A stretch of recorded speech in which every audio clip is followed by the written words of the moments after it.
चंदा मामा दूर के पुए पकाएं, इतना ही काफी है बचपन की यादों को कुरेदने के लिए। और आपको ये बताने के लिए कि आज हम बात करेंगे चांद की। वही चांद जो कभी स्याह रातों को रोशन कर आशिकों के लिए उनकी माशूक का मेटाफोर, रूपक या इस्तियारा बनता है, तो कभी अपनी प्राकृतिक खूबसूरती से कवि को अचंभित कर मानवीय भावनाओं का स्रोत बनता है, और कभी कभी तो हास्य और किंवदंतियों का और सामाजिक चेतना के विस्तार के लिए प्रेरणा बनता है। बात शुरू करते हैं कुछ ऐसी कविताओं से जहां माशूक को जोड़ा गया है चांद के अक्स से।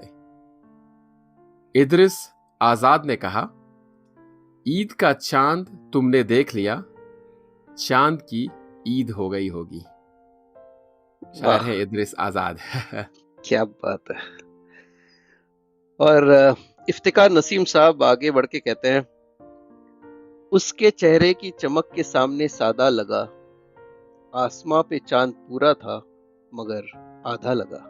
वाह वाह, क्या बात है। और आसमां से वापस जमी पर आरजू लखनवी साहब ले आते हैं। वो कहते हैं, पूछा जो उनसे चांद निकलता है किस तरह, पूछा जो उनसे चांद निकलता है किस तरह, जुल्फों को रुख पर डाल के झटका दिया कि यूं।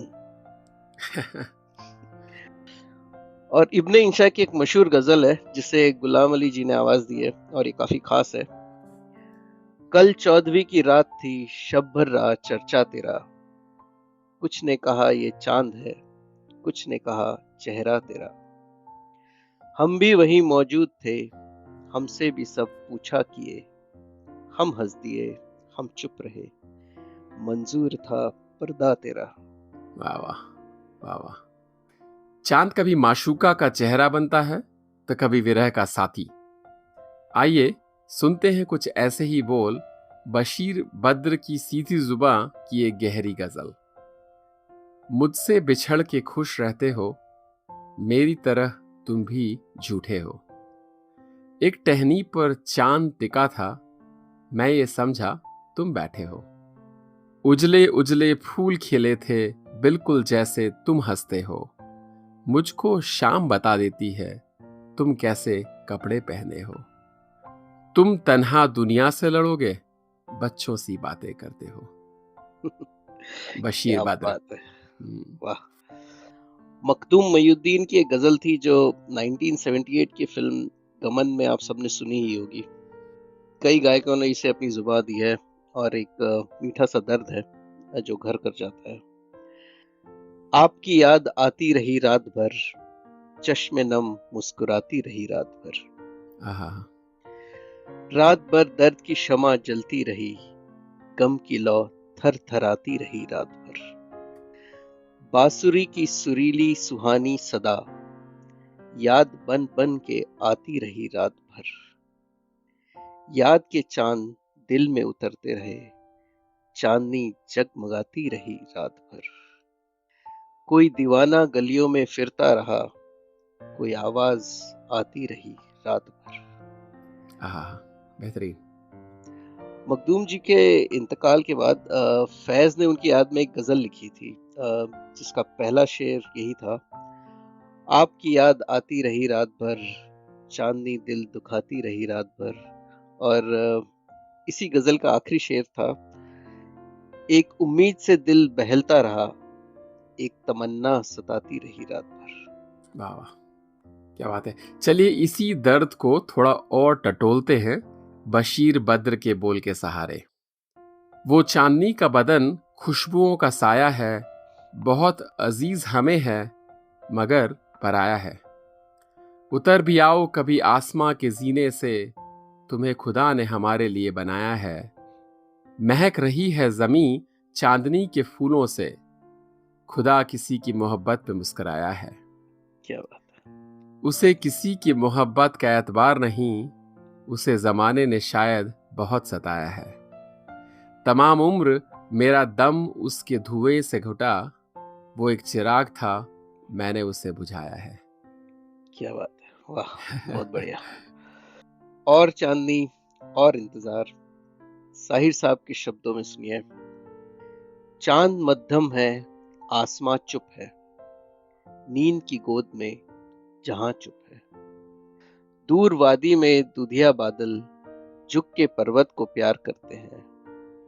दिल में नाकाम हसरतें लेकर हम तेरा इंतजार करते हैं। वाह वाह। अच्छा, थोड़ा और आगे बढ़े तो पाएंगे चांद की प्राकृतिक खूबसूरती और उससे जुड़ी कविताएं।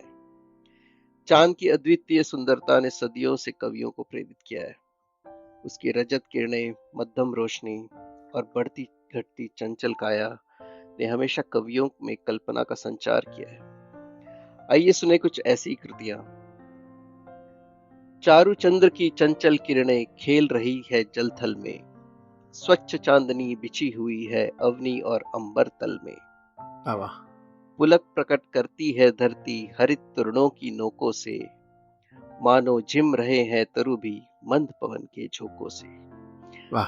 तृण तृण यानी घास हुआ ना, तृण घास का पत्ते, और झीम का मतलब झपकी लेना का है ना। हाँ, झीम का मतलब अच्छा। झपकी।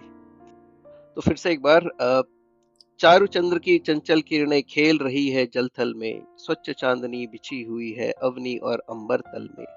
पुलक प्रकट करती है धरती हरित तृणों की नोकों से, मानो झिम रहे हैं तरु भी मंद पवन के झोंकों से। वाह वाह। ये मैथिली शरण गुप्त की काफी लोकप्रिय कविता है, और हम सब ने इसको याद जरूर किया था अनुप्रास अलंकार के लिए। बिल्कुल। और मैथिली शरण गुप्त जी का जन्म 1896 में झांसी में हुआ था। उन्हें लोग दद्दा के नाम से संबोधित करते थे, और 1912 में भारत भारती के प्रकाशित होने के बाद गांधी जी ने उन्हें राष्ट्र कवि की उपाधि दी थी। जब ब्रज भाषा का बोलबाला था, उन्होंने खड़ी बोली में लिखना चुना और अपने उत्कृष्ट योगदान से हिंदी के सबसे महत्वपूर्ण कवियों में से गिने जाते हैं। उन्हें 1954 में पद्म भूषण से नवाजा गया, और 1947 की आजादी के बाद उन्हें राज्यसभा का सदस्य बनाया गया था, जिस पद पे वे 1964 तक अपनी मृत्यु तक रहे। अच्छा, वहां से आगे बढ़े अगर, तो एक और सुमित्रानंदन पंत जी का, चांद ने मार रजत का तीर, निशा का अंचल डाला चीर, जाग रे कर मदिराधर पान, भोर के दुख से होना अधीर, इंदु की यह अमंद मुस्कान, रहेगी इसी तरह अम्लान, हमारा हृदय धूलि पर प्राण, एक दिन हंस देगी अनजान। क्या बात है, वाह। एक और मशहूर कविता है हरिवंश राय बच्चन जी की, चांदनी फैली गगन में चाह मन में। चांदनी फैली गगन में चाह मन में, दिवस में सबके लिए बस एक जग है, रात में हर एक की दुनिया अलग है। कल्पना करने लगी अब राह मन में, चांदनी फैली गगन में चाह मन में। वाह। भूमि का उर तप्त करता चंद्र शीतल, व्योम की छाती जुड़ाती रश्मि कोमल, किंतु भरती भावनाएं दाह मन में, चांदनी फैली गगन में चाह मन में। वाह वाह। कुछ अंधेरा कुछ उजाला क्या समा है, कुछ करो इस चांदनी में सब क्षमा है, किंतु बैठा मैं संजोए आह मन में, चांदनी फैली गगन में चाह मन में। चांद निखरा चंद्रिका निखरी हुई है, भूमि से आकाश तक बिखरी हुई है, काश मैं भी यूं बिखर सकता भुवन में, चांदनी फैली गगन में चाह मन में। बेहतरीन, बहुत अच्छे। और चांद पे तो ऐसे बहुत सारे तरह तरह के गीत और कविताएं और शेर व शायरी हुई हैं, तो हमने उनमें से कुछ और चुना है आपके लिए। एक है इब्ने सफ़ी साहब का, जो सच्चाई दर्शाता है। चांद का हुस्न भी जमीन से है, चांद पर चांदनी नहीं होती। क्या बात है, एकदम अलग पर्सपेक्टिव। अलग है बिल्कुल, हाँ। अच्छा, एक बड़ी प्यारी सी छोटी सी कविता रामधारी सिंह दिनकर जी की है, जो नंदन में छपी थी, और कविता का शीर्षक है चांद का कुर्ता। हटकर बैठा चांद एक दिन माता से है बोला, सिलवा दो माँ मुझे ऊन का मोटा एक झिंगोला। सनसन चलती हवा रात भर जाड़े से मरता हूं, ठिठुर ठिठुर कर किसी तरह यात्रा पूरी करता हूं। आसमां का सफर और यह मौसम है जाड़े का, न हो अगर लादो कुर्ता ही कोई भाड़े का। बच्चे की सुन बात कहा माता ने, अरे सलोने, कुशल करे भगवान, लगे मत तुझको जादू टोने। जाड़े की तो बात ठीक है पर मैं डरती हूं, एक नाप में कभी नहीं तुझको देखा करती हूं। कभी 1 अंगुल भर चौड़ा, कभी 1 फुट मोटा, बड़ा किसी दिन हो जाता है और किसी दिन छोटा।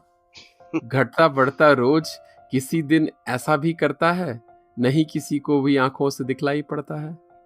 अब तू ही बता, नाप तेरा किस रोज लिवाए, सीधे एक जिगोला जो हर रोज बदन में आए। ये क्या था बात रामधारी सिंह का, बड़ा प्यारा सा था। और अच्छा, नंदन के साथ हम सबके बचपन की यादें जुड़ी हैं।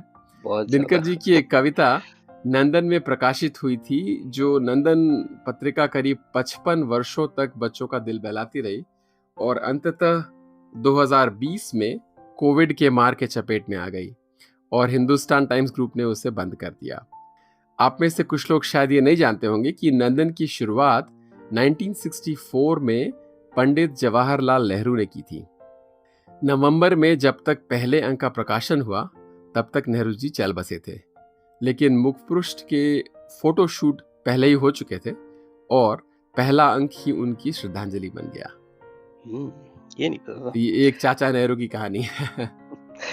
नंदन और पराग हमारे बचपन के साथी थे, तो बिल्कुल हर बिल्कुल। हर महीने इंतजार होता था कब आएगी। हरिवंश राय बच्चन जी की एक और बहुत प्यारी कविता है। मुझसे चांद कहा करता है, चोट कड़ी है काल प्रबल की, उसकी मुस्कानों से हल्की।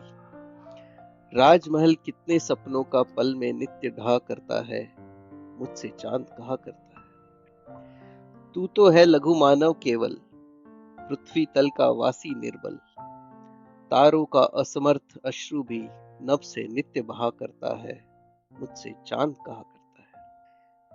तू अपने दुख में चिल्लाता, आंखों देखी बात बताता, तेरे दुख से कहीं कठिन दुख यह जग मौन सहा करता है, मुझसे चांद कहा करता है। क्या बात है, बेहतरीन, बहुत अच्छे। और एक काफी मशहूर गीत है, गैंग्स ऑफ वसेपुर में, आप सब लोगों ने सुना ही होगा। पीयूष मिश्रा जी ने लिखा है और वो जब खुद इसे गाते हैं तो सच में 4 चांद लग जाते हैं। समा बन जाता है, बिल्कुल सही बात है। बिल्कुल। तो इसकी कुछ पंक्तियां दोहरा रहा हूँ। एक बगल में चांद होगा, एक बगल में रोटियां, एक बगल में चांद होगा, एक बगल में रोटियां, एक बगल में नींद होगी, एक बगल में लोरियां। वाह वाह। हम चांद पे हम चांद पे रोटी की चादर डालकर सो जाएंगे, और नींद से कह देंगे लोरी, कल कल सुनाने सुनाने आएंगे। आएंगे। बेहतरीन, बहुत अच्छे, बहुत पूरा अच्छे। ही गीत इतना सुंदर है, और पीयूष मिश्रा जी की आवाज में तो सच में बहुत मजा आता है। बिल्कुल। अच्छा, जब चांद पे शायरी की बात उठे तो गुलजार साहब का नाम ना आए ये नामुमकिन है। बिल्कुल। चलिए सुनते हैं उनके कुछ चुनिंदा बोल। एक पेश है। आज फिर चांद की पेशानी से उठता है धुआं, आज फिर महकी हुई रात में जलना होगा। आज फिर सीने में उलझी हुई वजनी सांसें फट के बस टूट ही जाएंगी, बिखर जाएंगी। आज फिर जागते गुजरेगी तेरी ख्वाब में रात, आज फिर चांद की पेशानी से उठता धुआं। काफी वाह। टिपिकल गुलजार है ये। चांद और गुलजार का तो बहुत गहरा संबंध है। और खास करके धुआं धुआं जरूर उठना चाहिए हाँ। गुलजार के। एक और है गुलजार साहब का। बेसबब मुस्कुरा रहा है चांद, कोई साजिश छुपा रहा है चांद। वाह। जाने किस गली से निकला है, झेपा झेपा सा आ रहा है चांद। कितना गाजा लगाया है मुंह पर, धूल ही धूल उड़ा रहा है चांद। कैसा बैठा है छुप के पत्तों में, बागबां को सता रहा है चांद। सीधा सादा उफक से निकला था, सर पे अब चढ़ता जा रहा है चांद। छू के देखा तो गर्म था माथा, धूप में खेलता रहा है चांद। वाह वाह। आज से कुछ 10 साल पहले आईआईटी दिल्ली में डॉक्टर सबा महमूद बशीर, जो अभी जामिया मिलिया इस्लामिया में असिस्टेंट प्रोफेसर है, उन्होंने गुलजार साहब पर अपनी पीएचडी पूरी की थी, जिसे हापर कॉलिंस ने प्रकाशित भी की। और उस किताब का नाम रखा था आई स्वॉलोड द मून। अगर आपको पता होगा, गुलजार साहब का एक गीत भी है, चांद निकल गई, तो उसी इसका हिंदी जो रूपांतर था उसका नाम भी मैं चांद निकल गई था। अच्छा। गुलजार साहब 1960 से लिख रहे हैं और तब से लेकर आज तक आसान लफ्जों में अपनी बात इस कदर कहते हैं कि सीधे दिल तक उतर जाती है। बिल्कुल। और आम से आम आदमी भी समझकर महसूस कर सकता है। तो इस रिसर्च के दौरान जब गुलजार साहब से पूछा गया कि आपको चांद से इतना फैसिनेशन क्यों है, उन्होंने जवाब दिया था, I have the copyright over moon. फिर उन्होंने इसे समझाया भी कि चांद रोज अलग तरीके से दिखता है और मैं भी एक अलग तस्वीर खींचता हूँ चांद की। कभी गठरी है, कभी रोटी जैसा है, तो कभी पाउडर लगा के आया है। एक लाइन ऐसी भी थी जैसे हमने कविता में देखा, आज झेपा झेपा लग रहा है चांद, किससे मिलकर आया मिलकर है। आया है। चांद को बिल्कुल इस बिल्कुल तरह से देखना तो सिर्फ गुलजार साहब ही कर सकते हैं। बिल्कुल बिल्कुल।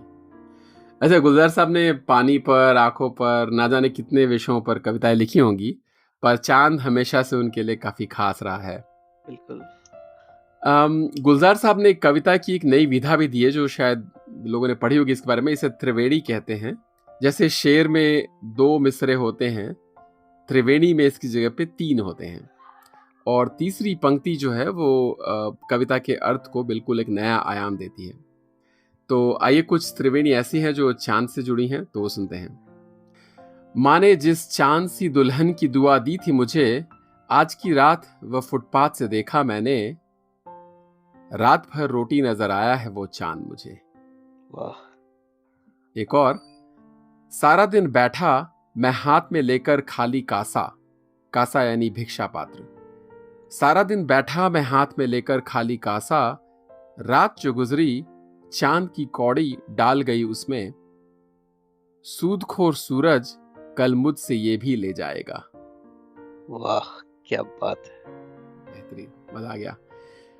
आशा करते हैं आपको त्रिवेणियां पसंद आई होगी। गुलजार जी की एक किताब ही है जिसका नाम त्रिवेणी है, कभी मौका मिले जरूर पढ़ें उसे। और अगर हम ढूंढने बैठें तो एक पूरा संकलन सिर्फ चांद के फिल्मी गानों के इस्तेमाल पे ही बन सकता है। फहरिस्त काफी लंबी है, पर हमने कुछ गाने चुने हैं जो हमारे जहन में आए। चलिए सुनते हैं उनके बारे में। येसुदास साहब का एक याद आता है, चांद जैसे मुखड़े पे पिंदिया सितारा, नहीं भूलेगा मेरी जान। बिल्कुल। और एक था, चलो दिलदार चलो चांद के पार चलो, हम है तैयार चलो। बिल्कुल बिल्कुल। या फिर 14वीं का चांद हो या आफताब हो, रफी साहब की आवाज में काफी फेमस था। चांद मेरा दिल चांदनी हो तुम, मोहम्मद रफी की आवाज में अगेन। बिल्कुल बिल्कुल। और या फिर आधा है चंद्रमा रात आधी, ये भी बिल्कुल सभी को पता होगा। और एक बड़ा प्यारा है, चंदा है तू मेरा सूरज है तू, लता मंगेशकर जी की आवाज में। बिल्कुल। और फिर किशोर दा की आवाज में, चेहरा है या चांद खिला। और देवानंद का मशहूर गीत, खोया खोया चांद खुला आसमान। बिल्कुल।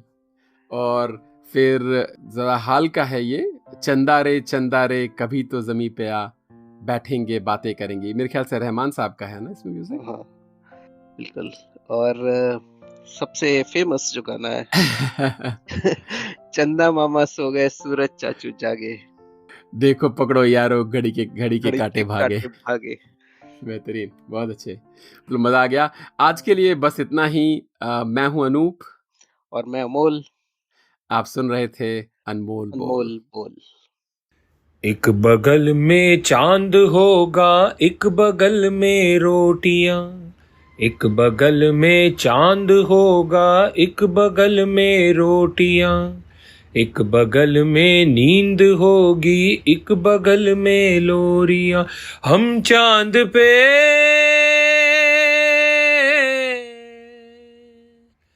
हम चांद पे रोटी की चादर डाल कर सो जाएंगे और नींद से कह देंगे लोरी कल सुनाने आएंगे, और नींद से कह देंगे लोरी कल सुनाने आएंगे।